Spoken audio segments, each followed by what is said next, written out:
You're listening to Searching for More, a podcast of the Diocese of Arlington.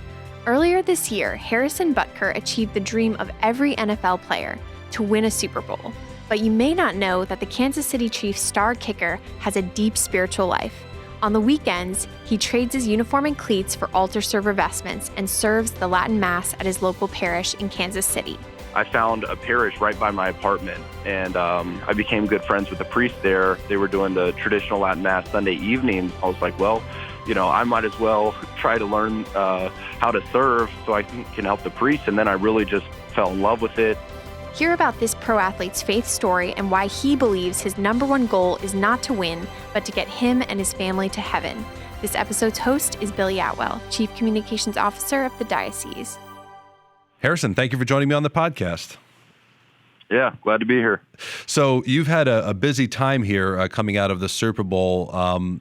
Take us back through, I'm going to go into the season a little bit, but those culminating moments when you realized, not only going into the Super Bowl, but then you're winning the Super Bowl, because it's the culmination of a lifetime of sports, but it's also like the highest career accomplishment you can have in the NFL.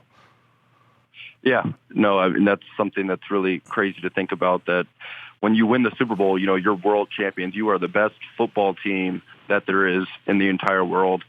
And the playoffs for us was pretty difficult, starting in the divisional game when we were down by 24 to the Texans, we were able to come back. Then the Titans game, we were down by 10, we were able to come back. And then that game was huge because the season before in 2018, we had lost to the Patriots in the AFC Championship game. So really to win that game just gave the whole team so much confidence. The team that wins the AFC Championship receives a trophy that's called the Lamar Hunt Trophy, and that's named after the father of our current owner, Clark Hunt. That's something that he's always wanted, is to finally win the Lamar Hunt Trophy and get that back to Kansas City. So we won that game, and then, it was kind of a 2-week break, or one off week kind of, and then we went down to Miami and we were there for a whole week. So the schedule and routine was thrown off a little bit, but I thought we handled it great. We were super focused for the game, and then in that game as well, we were losing. We were able to come back there in the fourth quarter with only 6 minutes left, take the lead again, and then win the Super Bowl. And then, like I said, when you're Super Bowl champs, that's a pretty unreal feeling. Guys in high school, if they win a state championship, you don't know how your team would do against other teams across the country. And then in college, I guess if you win the national championship game, that's pretty amazing. But again, when you win a national championship game, you're not the world champion. But when you win the Super Bowl, you are. So that was definitely the goal when we started the year, to get a Lombardi, win the Super Bowl. That is wild. There isn't a team in the world that's better at this point, right? So when you've taken us through a little bit of the timeline, some of the ups and the downs, as a Catholic, when you're going through those moments, I played sports. I remember those moments of, God, please let us play, but please help us win, that kind of thing. Do you do that, or like, what is your prayer life like when you're in those intense kind of positions where it's not looking like it will work out, but you certainly want it to? Right. I think prayer life is super important for anyone, but obviously when you're in a situation as an NFL player or any professional athlete, or I guess a stressful job, everyone in the country, for a regular season game, a lot of people are watching your every move, your every step, and you have to be prepared to kind of accept those failures if they come, and accept all the negative comments that are going to come your way from, literally everyone's watching you and is free to have their opinion on you. So one thing I pray for, throughout the week, throughout the season, and especially the morning before the game, I've kind of made it somewhat of a habit to pray a rosary while I'm driving to the stadium. But I just pray that God's will be done in the game, and that I can glorify Him in the failures and the success. So that way I know, if I miss a big kick, if I end up losing the game for the team, that was God's will. And I really try to make sure I work as hard as I can during the week. And obviously, I try to work very hard in the off season, so that when I get to that big moment, I can say, Harrison, you've prepared to the best of your ability. If it's God's will for you to make this kick, then, so be it. But if it's His will for me to miss this kick, I don't want to go against His will. And so I'm going to handle kind of that cross of the failure that comes with missing a big kick. So not so much praying to make all my kicks or to win the game. It's actually just that, I can glorify him in the success or the failure of that moment in that game. Yeah, the position of kicker is one of the most unenviable because either there's no attention on you or all the attention is on you. There's never like a little bit of divided attention. Either this kick wins the game or, it doesn't really matter. We'll win or lose, it'll work out the same.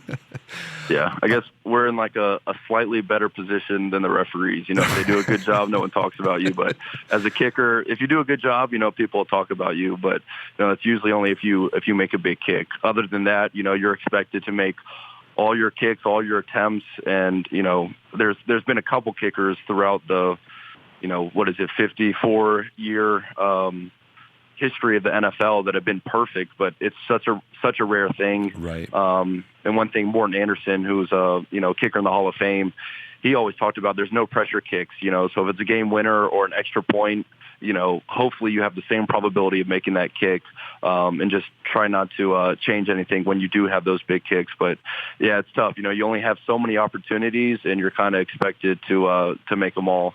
But that's the nature of the position. That's kind of what you sign up for, and I love those moments where the game comes down to me, and hopefully I can make the kick and win the game if that's God's will. Yeah. How does prayer life work out in the locker room? Now, this could be either from your college days or your professional career, but when you're in a locker room, you're obviously a faithful guy. You're praying a rosary on the way to the stadium, but what is it like in a team atmosphere in terms of prayer and faith life? I think it probably varies from team to team. Coach Reed is very open to guys praying. So for, when we're breaking for Thanksgiving, because we practice on Thanksgiving, he'll have a guy come up and kind of do a team prayer. For Christmas, if we have practice on Christmas, he'll have a guy come up, do a team prayer.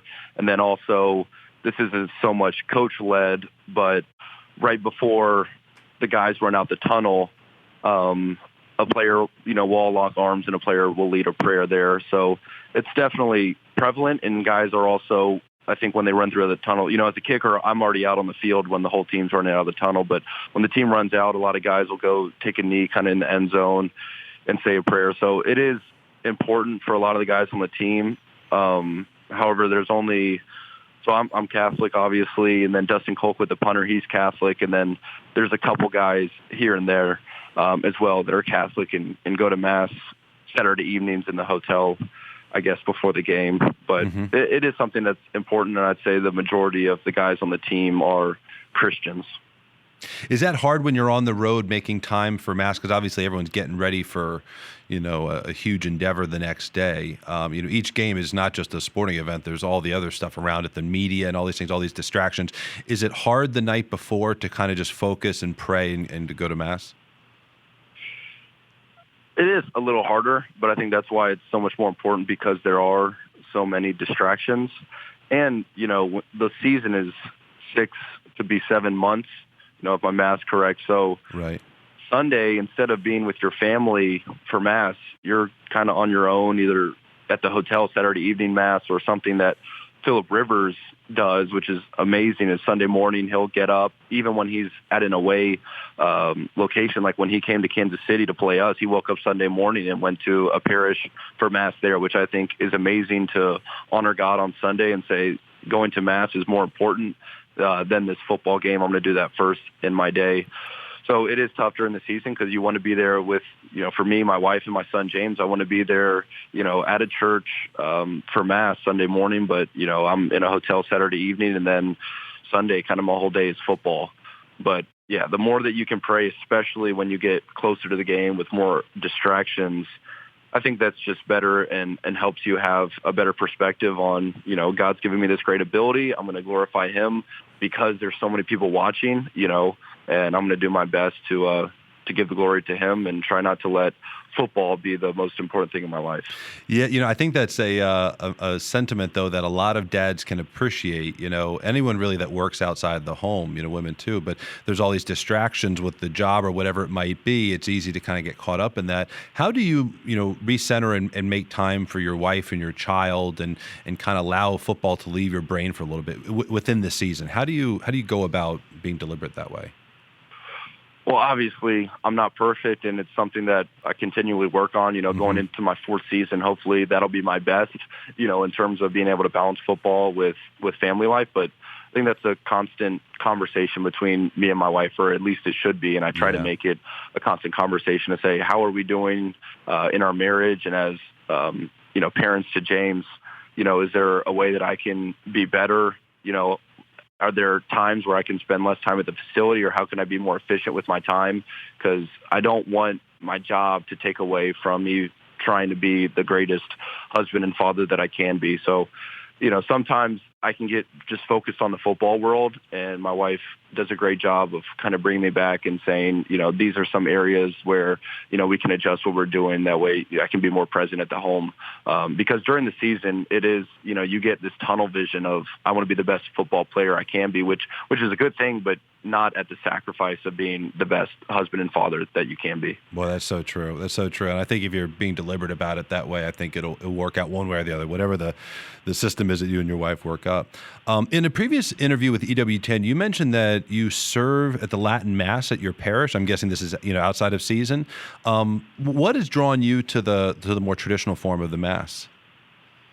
Well, yeah. So on Thursday evenings, I've been going to our parish, and I help a bunch of boys there with altar serving. So I'm able to do that during the season, but then great. Out of season. So now I'm able to go Saturday mornings and then a little bit on Sunday. Although I've tried to cut that down. Like, that's one of the things, I just kind of talked about is this the best thing for my wife and my kid to be doing server training stuff on Sundays? And probably not. So, yeah, Saturday mornings I can do it out of the season, and then during the season it's on Thursdays.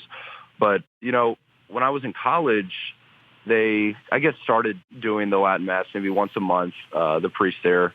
And, it was very interesting. It was completely foreign to me. And then there was a fraternity parish that I went to a couple times. And again, it was just so foreign and distant to me that, I couldn't relate to it as much. And then I think slowly, as I just saw more glimpses of it, I saw the similarities, and I saw, Mass is Mass. There's still the gospel reading, in the traditional Latin Mass, I guess there's only one epistle and not two, but there's so many similarities that I picked up, and it was like, this isn't some foreign, crazy thing. It is still similar in some ways to the new form of the Mass. And then when I came to Kansas City, I found a parish right by my apartment, and I became good friends with the priest there.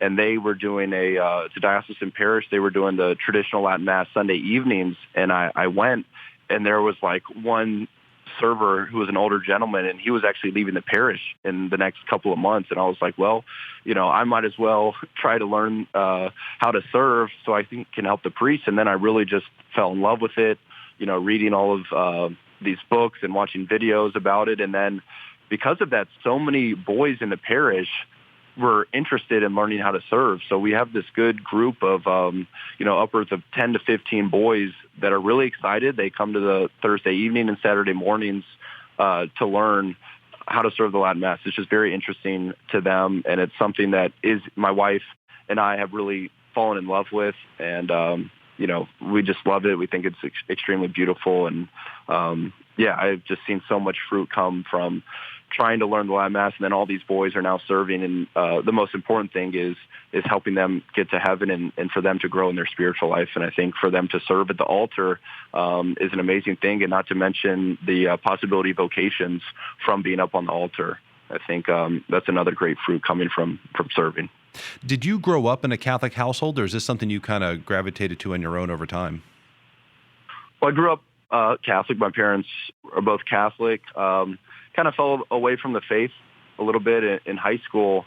I just was going to, a parish that I stopped seeing, or I didn't really understand, like, how can that actually be Jesus's body, blood, soul, and divinity up there on the altar? I just couldn't get past the fact that, to me, that just looked like a symbol, and we just thought, okay, we're just going to pretend this is Jesus when we go up for communion. And believe it or not, I saw different religions, I guess more Orthodox religions, I guess the other, the Abrahamic religions. Right, yeah.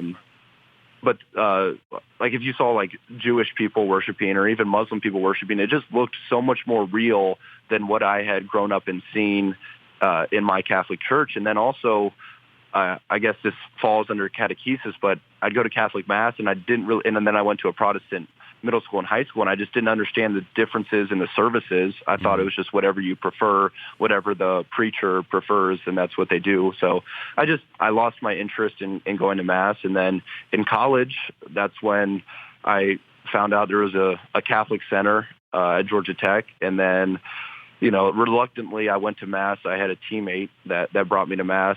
And, it looked very different. It wasn't the traditional Latin Mass, but it just looked very different than what I had grown up and was accustomed to. It looked like what was going on the altar was important. There was a beautiful liturgy. And then from there, I just kind of kept sitting down with the priest and just asking him all these questions about why the Catholic Church believes this. Why don't they believe in this? And that was the first time I was presented with the faith in a way that made sense, that didn't just seem like this is some old, out-of-date religion that needs to get with the times. So after a bunch of those meetings, I finally decided, Lord, if this is the true church, if these are your teachings, well, I'm going to look at this examination of conscience with all these different things that explain what a sin is. And I'm going to say, okay, there's sins, and I'm going to go to confession and ask for forgiveness from our Lord. And that really changed my life. When I first went to confession, I was able to begin that path of trying to live a life of a practicing Catholic, going to Mass on Sundays, receiving the sacraments, and trying to avoid sins at all costs.